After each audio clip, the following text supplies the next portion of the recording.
Innal hamdalillah nahmaduhu wa nasta'inuhu wa nastaghfiruh wa na'udzu billahi min sururi anfusina wa min sayyiati a'malina may yahdihillahu fala mudilla lahu wa may yudlil fala hadiya lahu asyhadu an la ilaha illallah wahdahu la syarika lahu wa asyhadu anna Muhammadan 'abduhu wa rasuluhu la nabiyya ba'dahu.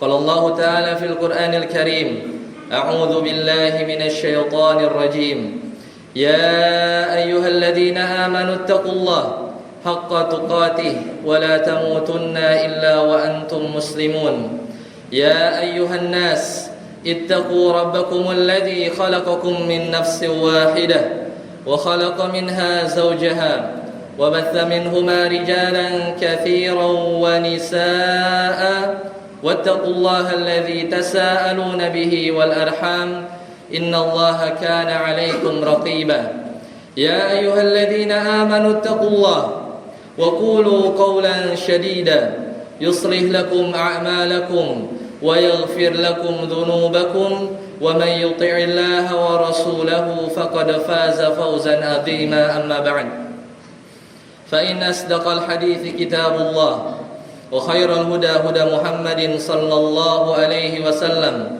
وشر الأمور محدثاتها وكل محدثة بدعة وكل بدعة ضلالة وكل ضلالة في النار. Ma'asyiral muslimin, sidang Jumat rahimani wa rahimakumullah. Pertama-tama marilah kita bersyukur kepada Allah Subhanahu wa taala. Kita masih diberikan kesempatan yang baik ini di atas nikmat iman, nikmat Islam, serta istiqomah, serta taufik dan hidayah dari Allah. Kita masih bisa menjalankan kewajiban sebagai seorang muslim yang mulia adalah melaksanakan kewajiban kita untuk salat Jumat pada hari yang berbahagia ini. Kemudian khatib berwasiat khususnya kepada diri khatib pribadi agar kita semua senantiasa meningkatkan ketakwaan kepada Allah Subhanahu wa taala, karena Allah taala berfirman wa tazawwadu fa inna khairaz zadit taqwa. Berbekalah kalian, yaitu sebaik-baik bekal adalah kita bertakwa kepada Allah Subhanahu wa taala. Kaum muslimin rahimani wa rahimakumullah, di antara amalan yang sangat sederhana adalah beristighfar kepada Allah Subhanahu wa taala, yaitu kita mengucapkan astaghfirullah, astaghfirullah, atau astaghfirullah wa atubu ilaih, atau yang semisalnya. Maka ketika kita mengucapkan istighfar tersebut, kita meminta kepada Allah agar mengampuni dosa-dosa, baik dosa-dosa yang pernah kita lakukan, yang disadari atau tidak disadari, dan tentunya istighfar ini memiliki keutamaan yang banyak. Maka di kesempatan yang mulia ini, izinkan khatib memberikan beberapa faidah atau keutamaan berkaitan dengan istighfar tersebut. Maka yang pertama, di antara keutamaan yang sangat agung dari istighfar adalah istighfar membuka pintu-pintu diampuninya dosa-dosa kita. Kita tidak tahu persis dari sekian panjang atau waktu yang lama dari umur kita, sejak kita baligh sampai saat ini, berapa banyak dosa yang kita lakukan. Mungkin sebagian besar, mayoritas dari dosa yang kita lakukan kita lupa.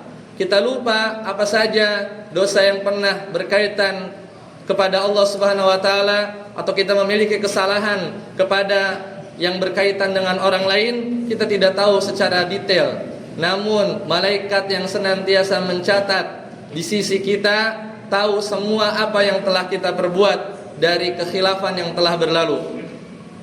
Oleh karena itu, Rasulullah SAW pernah bersabda dalam sebuah hadis qudsi bahwasanya Allah Ta'ala berfirman, kata Allah dalam hadis qudsi tersebut, ya ibadi, wahai hambaku, innakum tukhti'una bil-laili wan-nahar. Sesungguhnya kalian wahai manusia senantiasa berbuat kesalahan bil-laili wan-nahar, baik itu di malam hari atau di siang hari. Kata Allah, wa ana aghfiru dzunuba jami'a, dan Allah, aku akan mengampuni dosa kalian jami'a, seluruhnya. Maka kata Allah dalam hadis qudsi tersebut, fastaghfiruni aghfir lakum, maka memohon ampunlah kepadaku, yaitu kepada Allah Subhanahu wa taala, aghfir lakum, maka niscaya Allah akan mengampuni kalian.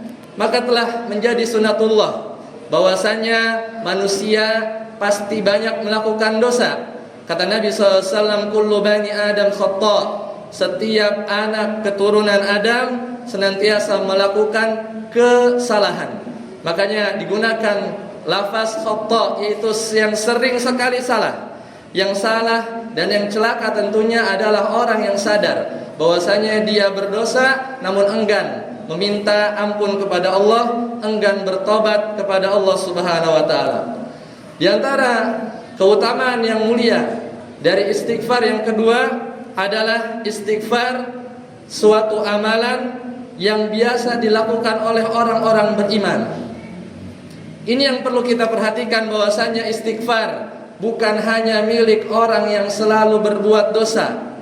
Adapun istighfar adalah ciri dari orang-orang beriman.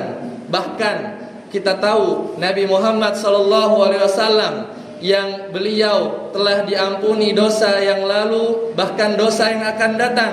Apa yang beliau lakukan? Nabi SAW tetap beristighfar.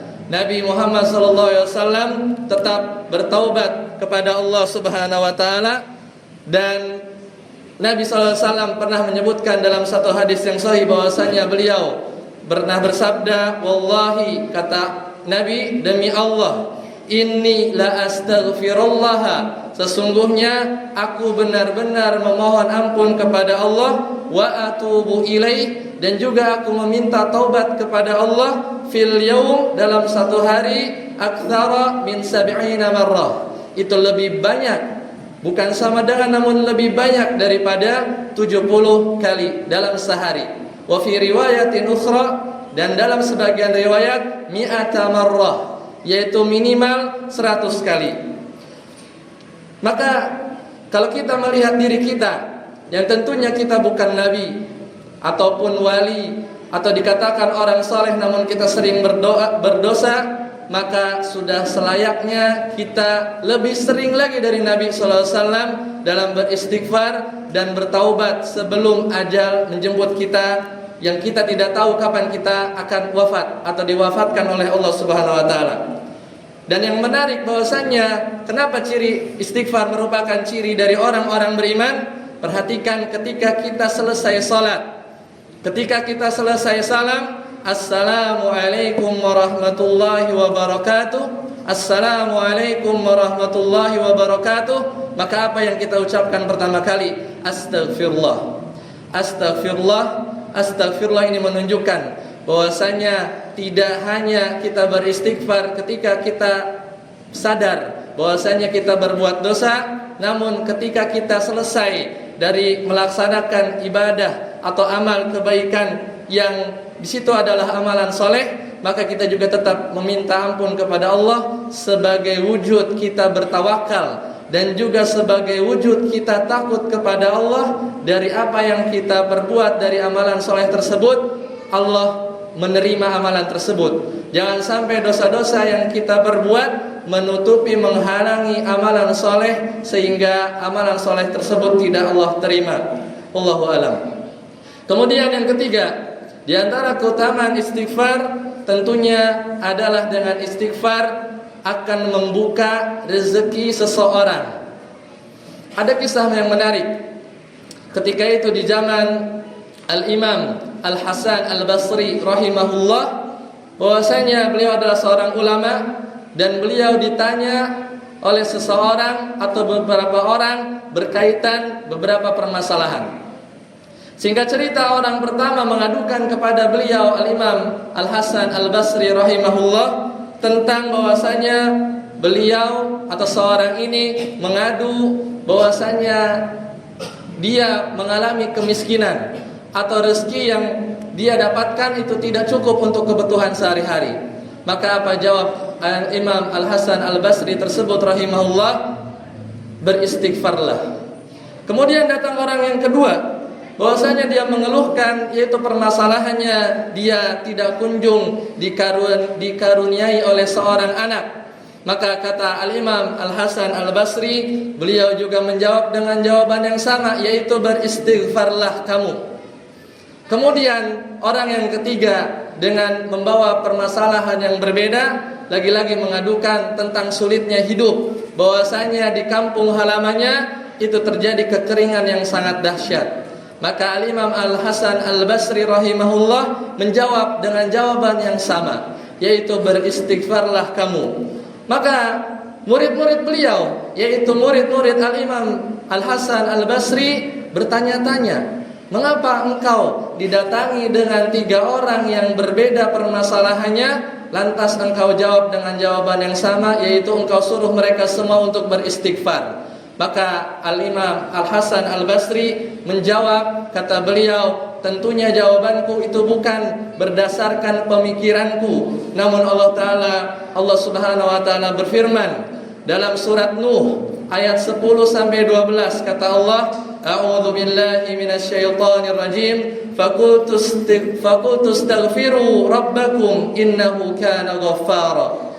Kata Allah dalam surat Nuh, faqultu astaghfiru rabbakum innahu kana ghaffara. Maka aku katakan kepada engkau, istaghfiru rabbakum, yaitu minta ampunlah kalian kepada Rabb kalian, innahu kana ghaffara, sesungguhnya Allah adalah zat yang maha pengampun.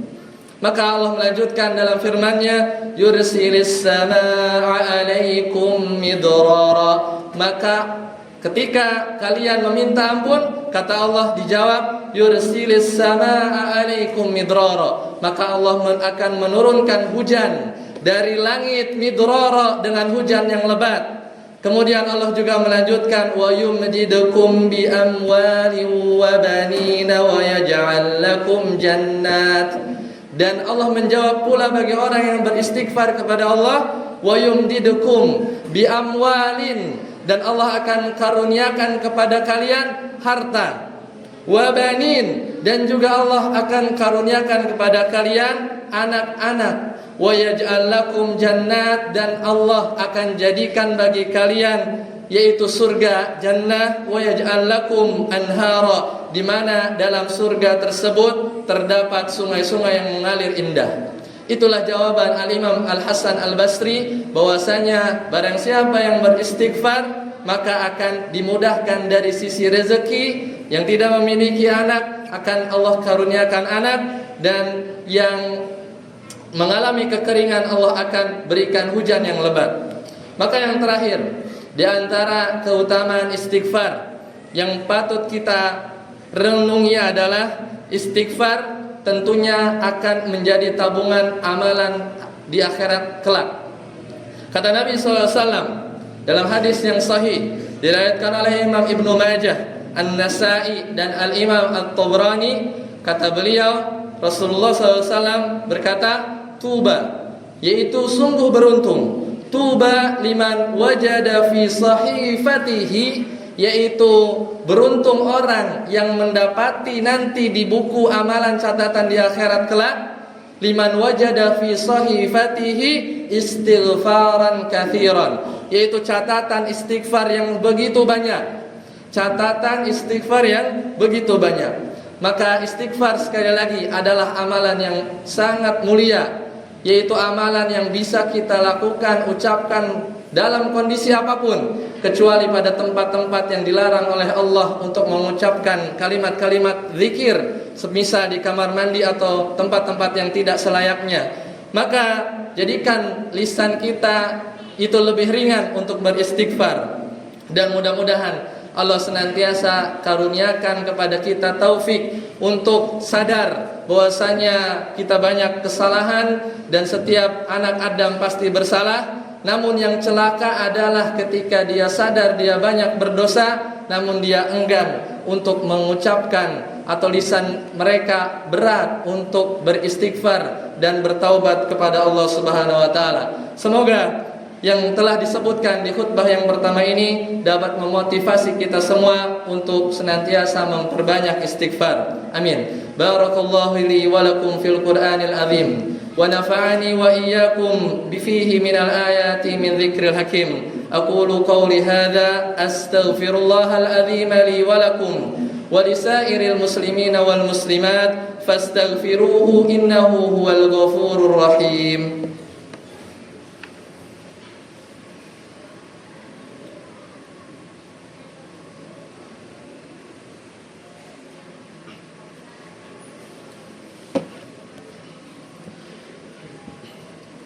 Alhamdulillah hamdan katsiran tayyiban mubarakan fih kama yuhibbu rabbuna wa yarda. Asyhadu an la ilaha illallah wahdahu la syarika lah wa asyhadu anna Muhammadan abduhu wa rasuluhu la nabiyya ba'dah. Jemaah sidang Jumat rahimani wa rahimakumullah. Sekali lagi di khutbah kedua ini izinkan khatib mengajak kita semua untuk senantiasa memperbanyak istighfar dimanapun dan kapanpun kita berada. Tentunya ada satu istighfar yang Nabi SAW menyatakan bahwa lafaz-lafaz istighfar tersebut sebagai apa yang dinamakan dengan Sayyidul Istighfar, yaitu dalam bahasa Indonesia Sayyidul Istighfar artinya adalah pemimpin istighfar. Jadi dari sekian lafaz yang diajarkan oleh Nabi, ada satu bentuk zikir atau istighfar yang paling agung, yaitu kata Nabi SAW, barang siapa yang mengucapkan Sayyidul Istighfar ini di sore hari, kemudian dia ucapkan dengan penuh keyakinan, kemudian dia meninggal sebelum datang pagi hari, maka ia termasuk penghuni surga. Dan juga hal yang sama kata Nabi SAW, barang siapa yang dia ucapkan Sayyidul Istighfar ini di pagi hari dengan penuh keyakinan dan dia meninggal sedangkan waktu sore belum tiba, maka Allah catat sebagai penghuni surga. Hadis ini diriwayatkan oleh Imam Bukhari dan Muslim. Lalu bagaimana lafaz Sayyidul Istighfar tersebut? Dan sudah sejatinya kita hafalkan lafaz Sayyidul Istighfar ini. Kata Nabi SAW, yaitu seorang hamba mengucapkan Allahumma anta rabbi la ilaha illa anta khalaqtani wa ana abduk wa ana ala ahdika wa wa'dika mastata'tu a'udzu bika min syarri ma sana'tu abu'u laka bi ni'matika alayya wa abu'u bi dhanbi faghfir li fa innahu la yaghfiru dzunuba illa anta. Tidak begitu panjang, namun semestinya kita sebagai seorang muslim kita coba hafalkan lafaz Sayyidul Istighfar ini, karena Nabi SAW menyebutkan inilah lafaz yang sangat agung di antara lafaz-lafaz istighfar yang kita kenal. Mari kita usahakan banyak membaca istighfar, Maka sekali lagi, jika kita belum hafal, kita baca buku-buku zikir pagi dan petang, di mana di sana tentunya ada lafaz Sayyidul Istighfar ini, dan dengan mudah kita bisa searching di internet, kita print, kita hafalkan ketika pagi hari, sore hari, agar dicatat sebagai orang yang jika kita diwafatkan di antara rentang waktu tersebut, Allah janjikan surga bagi seorang yang membaca Sayyidul Istighfar dengan penuh keyakinan. Mari kita tutup khutbah yang kedua ini dengan bersolawat dan menundukkan pandangan, kita berdoa kepada Allah Subhanahu wa taala. Innallaha wa malaikatahu yusholluna 'alan nabi. Ya ayyuhalladzina amanu shallu 'alaihi wa sallimu taslima. Allahumma shalli ala Muhammad wa ala ali Muhammad kama shallaita ala Ibrahim wa ala ali Ibrahim innaka Hamidum Majid. وبارك على محمد وعلى آل محمد كما باركت على إبراهيم وعلى آل إبراهيم إنك حميد مجيد. اللهم اغفر للمسلمين والمسلمات والمؤمنين والمؤمنات الأحياء منهم والأموات إنك سميع قريب مجيب دعوات. ربنا ظلمنا أنفسنا وإن لم تغفر لنا وترحمنا لنكونن من الخاسرين. اللهم أرنا الحق حقا وارزقنا اتباعه وأرنا الباطل باطلا وارزقنا اجتنابه. ربنا هب لنا من أزواجنا وذريتنا قرة أعين واجعلنا للمتقين إماما. ربنا آتنا في الدنيا حسنة وفي الآخرة حسنة وقنا عذاب النار وآخر دعوانا أن الحمد لله رب العالمين. عباد الله، إن الله يأمر بالعدل والإحسان وإيتاء ذي القربى وينهى عن الفحشاء والمنكر والبغي يعظكم لعلكم تذكرون ولذكر الله أكبر. أقيموا الصلاة.